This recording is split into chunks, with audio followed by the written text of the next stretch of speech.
From acquiring Pep Guardiola's assistant Enzo Maresca, Chelsea seems to be moving towards the Manchester City direction. Not only acquiring Maresca, acquiring also Pep Guardiola's philosophy, tactical approach, and what Guardiola actually, how he sets his team up, to going even further and acquiring former Manchester City players called Palmer, Raheem Sterling, Lavia, Tosin, and now Chelsea are going again to acquire another Manchester City player, Julian Alvarez. So Chelsea is shifting away from Brighton and actually heading towards Manchester City. And we're going to try and look at who Julian Alvarez is and what he offers to Chelsea. So the one who's leading this operation is Enzo Fernandez, who is actually be in communication with the player and is actually trying to see how he can bring his mate Julian Alvarez to Chelsea. This will pose a lot of questions with regards to the future of Nicholas Jackson, a player who has been a key figure, especially leading the line for Chelsea. And we're going to try and tactically analyze what Alvarez brings to Chelsea, and is he a good fit for Chelsea?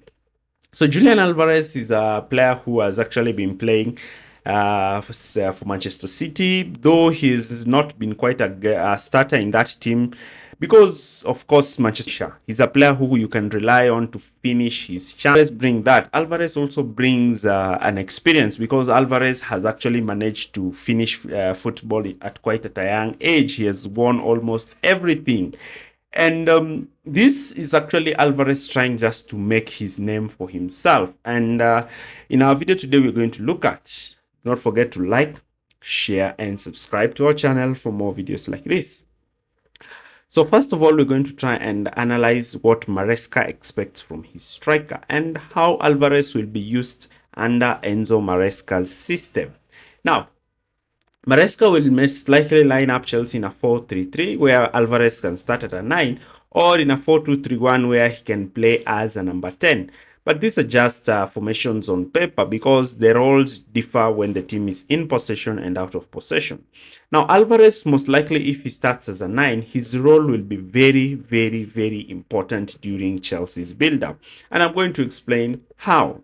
Now, during the build-up shape and when an opponent decides to press Chelsea aggressively high up the pitch, this will prompt Chelsea to move in a very, very unique position. And this will be aided with the number 9. Now, here is where Alvarez comes in.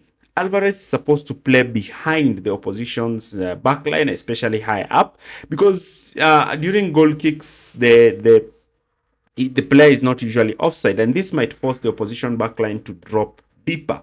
And once this drops deeper, this opens up spaces in between the opposition's defense and midfield line.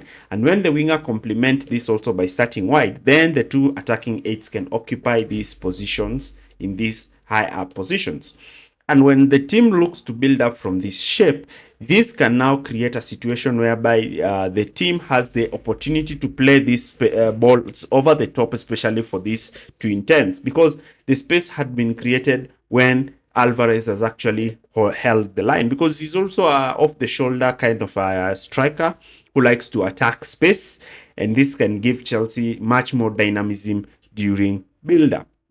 Alvarez, who has worked under Pep Guardiola, understands the role of playing as a false 9. It's a position he has played when Haaland has been injured. And this might force him sometimes to move from his forward line position to actually move to drop so deep and actually even look to pick up the ball from a fullback kind of a position, because he'll most likely be a player who's free. And if the centre back decides to push forward, then the number 10 can occupy that position. And in this case, he can be the one who is receiving the ball unmarked. Nobody is looking to try and press him, and he can actually turn and look to make things happen for Chelsea in this position. And because of his dynamism, this might force a lot of opposition teams facing Chelsea to choose rather to sit in mid blocks to try and deny Chelsea that space in midfield. Now, we move and look at his role in possession, and mainly looking at his role when the team is defending in a mid block. Now, in a mid block, you know, Maresca likes his team to move into a 3-5 system with one fullback inverting in midfield to try and form that box-shaped midfield to overload the opponent. Now, the issue with this kind of system, the Alvarez in this system can look to try and make that run in that space between the goalkeeper and the backline.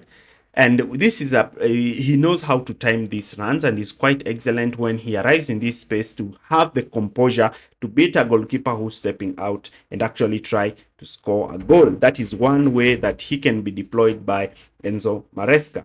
Another way is when the winger receives the ball and attempts to cross, then Alvarez also can look to be making runs behind that back line and actually look to try and score goals, timing his runs perfectly not to find himself in an offside position. Now, this might force the opposition to even drop slightly deeper. And once the backline drops deeper, then spaces start to open up in between the lines. And these spaces can make these free eights, especially players such as Palma and Fernandez in this position, who can look to receive the ball in the half space position where they can look either to cross the ball onto the Alvarez in that position, who should be very ready to score a goal from that position. He's good at it. Or even create spaces for these players to look to try and attempt to score goals by themselves. Now, if the opposition decide to drop their two pivots deeper to try and cover these players and use their forward lines to cover these two forwards in this position, then what you're going to notice is that the two pivots are going to stretch out wide and look to create gaps and spaces in between, where the number 9 can drop deep in this kind of situation and the center back can look to pass the ball onto the number 9 in this kind of state. And if the number 9 drops deep and pulls a forward out of position, then the midfielder can look to play the ball over the top for the runs of the number 10, who will be making those runs. That is how he should be very instrumental in possession. Now, let's look at Nicholas Jackson, because I believe that Alvarez can play with Jackson. Yes, he can play with Jackson. But let's try and do a comparison between these two players, because Jackson's position is being threatened with this signing because Jackson has not been quite great in front of goal. Looking at the statistics, Alvarez has played more games, and you can see that he has scored 19 goals and 13 assists. But this is because he played more games than Jackson. But you can also understand that Alvarez, majority of those games, he came in as a sub and actually did not start. So these statistics are quite, if you look at them from that point, it will not be quite great. But FB Ref has given us a clear statistical breakdown. The first slide showcases Alvarez. The second one showcases Jackson. Now, looking at Alvarez, you can see that his non-penalty XG and his goals are on the green in the 90th percentile. But you can see the way Jackson has really underperformed his non-penalty XG expectation, meaning that he has scored below his XG. And also looking at the progressive carries is way better. But Jackson, looking at the defensive side, is really better than him. But Alvarez is an excellent hard worker, though Jackson is an excellent holder play. Now let's look at Alvarez without possession. What will be his role when the team does not have the ball? Now, Alvarez is a player who has played under Pep Guardiola and understands he needs to work extremely hard when his team don't have the ball. And this will be because maybe the team will be pressing with a 4-4-2, and his main aim is he's supposed to be the one to kickstart the press, and he's the one who dictates the side in which the press will go, looking to use his cover shadow to cover one center back and as well as try to press the goalkeeper so that the goalkeeper can play the ball onto the other center back. Now, once the goalkeeper plays the ball onto the other center back, then the other forward can spring up to look to try and press the other center back and try to force the ball to be played out wide. But this action is actually initiated by Alvarez. Even when his team are in deeper phases where they are looking to try and defend, Alvarez's role remains the same, applying pressure to the center backs while using his cover shadow to deny any pass in field. And his main aim is to try and force the ball to be recycled on one side of the pitch and actually make center backs attempt passes maybe in midfield where pressing traps can be effectively worked upon.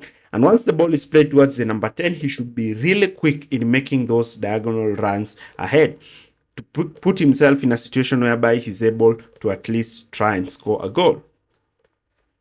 Now, one thing about Julian Alvarez that is really fascinating is his finishing. and he can play with Jackson if Jackson plays as a target man and Alvarez plays as a second player. But the thing that really amazes me about him is his finishing, his ability to dribble past in tight spaces is similar to a player like Saja. If you've enjoyed this video, do not forget to like, share, and subscribe. Thanks for watching, and see you in the next video.